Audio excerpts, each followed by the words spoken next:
You're listening to the Slavic Literature Pod, your shelf help guide to all things Slavic.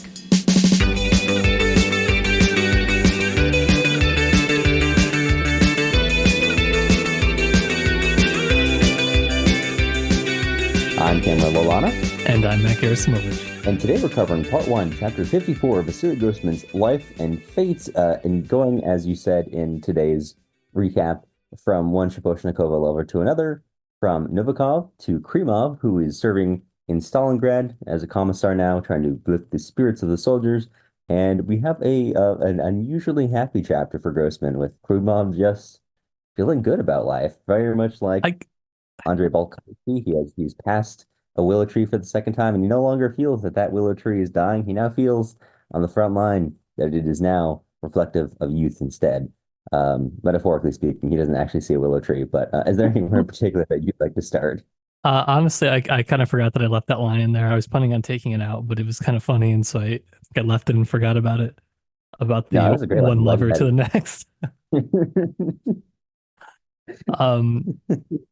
Just that this part I thought was kind of reflective of what I would assume was Grossman's own attitude, or an attitude that existed at the front, where when you were really at the front, and not kind of like the back part of the front, but the real front, where you were seeing action and there was a lot going on, despite the fact that the conditions were terrible where you were fighting, there was a sort of sense of freedom that existed that didn't exist other places at this time.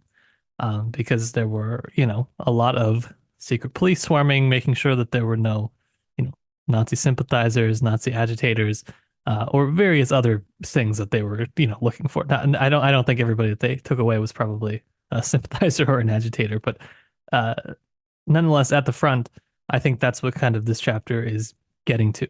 That's why Krymov was saying that everything that he had found in the last, few years or decades, really, that he had found false seemed absent from Stalingrad.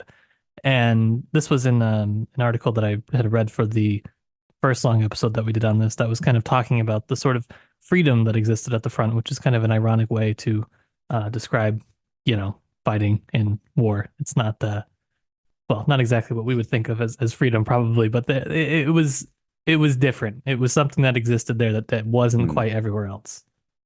Right. Yeah, and you can see that in not only the feelings, but as chapter mentions, there's universal interest in such matters as the structure of kolkhozes after the war, the future relations between the great peoples and their governments, the day-to-day life of these soldiers, their work with spades, with kitchen knives they use for cleaning potatoes, and the cobbler's knives they use for mending boots, seem to have a direct impact on the life after the war, even on the lives of other nations and states. So maybe not only a freedom, but also a sense that perhaps after a time when some might have felt like, what am I doing? Just running through the motions. I don't really think I have any effect on my society or the world around me. Now you have a whole group of people who feel that they have a tangible impact on their society, their government, but also the future of their region as a whole, which is especially poignant given that, as Krymov notes, none of them expect to see that. Mm-hmm. Yeah, he says that most of them don't even think they're going to survive until the end of the war.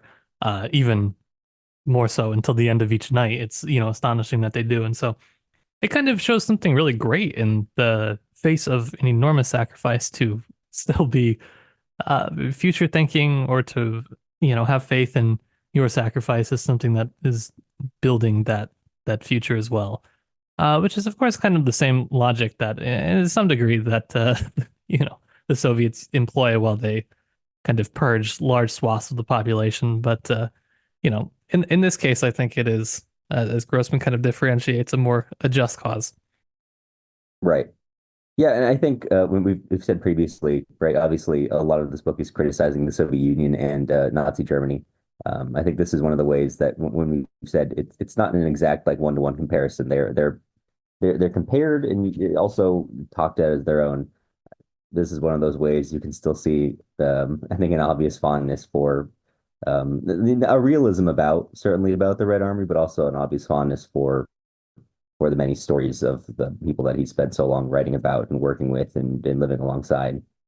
Yeah, and I mean, you can call it naive or whatever you want, but clearly for some of these characters and for a lot of the people at this time, there was a sort of not exactly a golden age, but there was a feeling that existed kind of at the beginning of everything where there was really a lot of hope and optimism. And it continued for there was almost a decade there.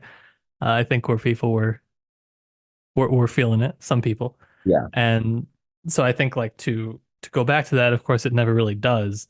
It's kind of the goal or the I don't know, the myth that they continue to buy into. That's like sort of their optimism that they have while they're on the brink of death. right. It's a good chapter. It's a short chapter, but that's all I had on this one. Good short one. I think so. I think that's a good place to keep it. So for now, and I think we'll be getting back into talking about Stalingrad a little bit more tomorrow. But until then, you'll hear from us again soon. Hey, hey, hey, hey, hey.